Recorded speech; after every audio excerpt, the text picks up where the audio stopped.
ধীরে ধীরে বদলাচ্ছে সমাজ ব্যবস্থা, বদলাচ্ছে সময়, বদলাচ্ছে চালচিত্র। গ্রামীণ এলাকায় ভুল বদল হচ্ছে, পাল্টে যাচ্ছে গ্রামীণ রাস্তাঘাট থেকে মানুষের জীবনযাত্রাও। গ্রামে গ্রামে পৌঁছচ্ছে বিদ্যুৎ, পানীয় জল থেকে হয়েছে বিদ্যালয়। তবে কতটা বদলেছে লোধাশবর এলাকা, কতটা হয়েছে উন্নয়ন? লোধাশবর মানুষজন এই নির্বাচনের আগে চাইছেন কি, তার খোঁজ নিল লোকাল 18 বাংলা। বদলাচ্ছে সময়, বদলাচ্ছে শাসকও, কিন্তু বদলাচ্ছে না লোধাদের জীবনযাত্রার ছবি। তারা যে তিমিরে ছিলেন থেকে যান সেই তিমিরে। ভোট এলে তারা ভোট দিতে যান, কিন্তু তাদের দাবি দেওয়া পূরণ হয় না। তারা এবারেও ভোট দিতে যাবে, কিন্তু তাদের কাছে মূলত দাবি রাস্তাঘাট, ঘর, শিক্ষা ব্যবস্থার উন্নতি এবং তাদের জীবনযাত্রার চালচিত্রের উন্নতি। পশ্চিম মেদিনীপুর জেলার কেশিয়াড়ি ব্লকের লিঙ্গামারা গ্রাম। এই গ্রামে বসবাস লোধা জনজাতির মানুষজনের। এই গ্রামের মধ্য দিয়ে গেছে পাকার রাস্তা। প্রাথমিক শিক্ষার জন্য গড়ে তোলা হয়েছে বিদ্যালয়ও। বেশ কিছুজন পেয়েছে সরকারি বাড়ি, তবে এখনও অধিকাংশ বাড়ি রয়েছে কাঁচা অবস্থায়। প্রচুর জলের সমস্যা, তারপরে রাস্তাঘাটে যেতে পারে না ছেনা, তারপরে হয়তো বাড়ি নাই আমাদের, তারপরে পাতা তুলে খাই আমাদের। আর কি কোনো কাজ কম্ব কিছু নাই, কাজ বাজ বলতে কিছু নাই, যে পাতা টিপা হয় আর কি। বাড়ির ছেলেরা তারা কি করে?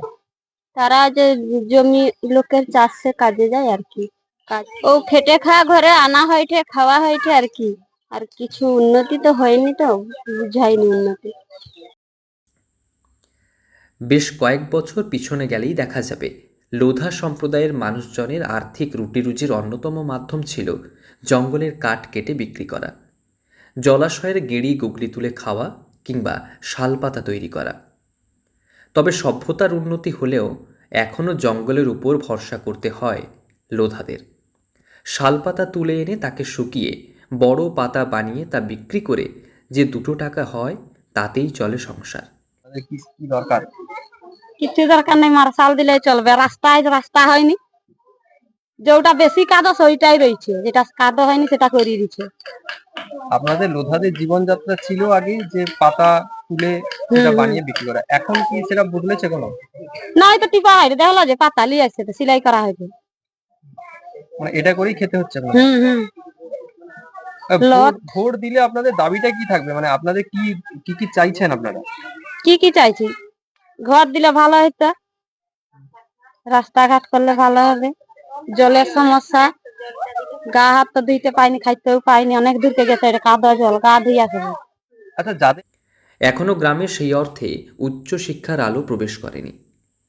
তবে সামনেই নির্বাচন, নির্বাচনে লোধারা চায় সামগ্রিক উন্নয়ন, পড়াশুনোর মানোন্নয়ন থেকে নিজেদের সামাজিক উন্নতি।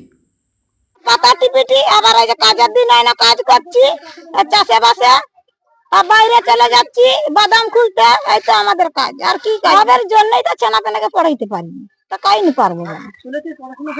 হ্যাঁ, প্রসঙ্গত, রাস্তাঘাট থেকে বিদ্যুৎ কিংবা রেশনের চাল, গম, আটা পেলেও সামগ্রিক উন্নয়ন ঘটেনি লোধা শবর এলাকায়। কেশিয়াড়ি বিধানসভা এলাকায় অনগ্রসর সম্প্রদায়ের বসবাস। তবে নির্বাচনের পরে যে কোনো দলের প্রার্থী জয়লাভ করে কি উন্নয়ন করবে লোধা শবর এলাকায়, সেই আশায় রয়েছে গ্রামের মানুষ। কাজ নেই আমাদের, মেন সমস্যা এখন কাজ নেই কিছু, ওই শালপাতা, জঙ্গলের কাঠ কম বেশি এগুলা দিয়েই চলছে সংসার। পড়াশোনা তেমন খুব বেশি পড়াশোনা নেই ছেলে মেয়েদের, অভাবের জন্য পড়তে পারেন এরা। আমরা চাইবো কি আর, ওই ধরো রাস্তাঘাট যাতে ভালো হয়, শিক্ষা যাতে ঠিক মতো হয়, সামনে স্কুল হলে ভালো হয়। আরো ভোট দিতে যাবেন আপনারা? ভোট দিতে তো যেতেই হবে। আদৌ কি বদলাবে চালচিত্র? লোধা পরিবার থেকে কেউ কি হবে বিভিন্ন সরকারি বা বেসরকারি ক্ষেত্রে প্রতিষ্ঠিত? আদৌ কি কোনো ব্যবস্থা নেবে নবাগত জনপ্রতিনিধিরা? সে প্রশ্ন তুলছে লোধা শবর মানুষজন। পশ্চিম মেদিনীপুর থেকে রঞ্জন চন্দ্রের রিপোর্ট, লোকাল 18 বাংলা।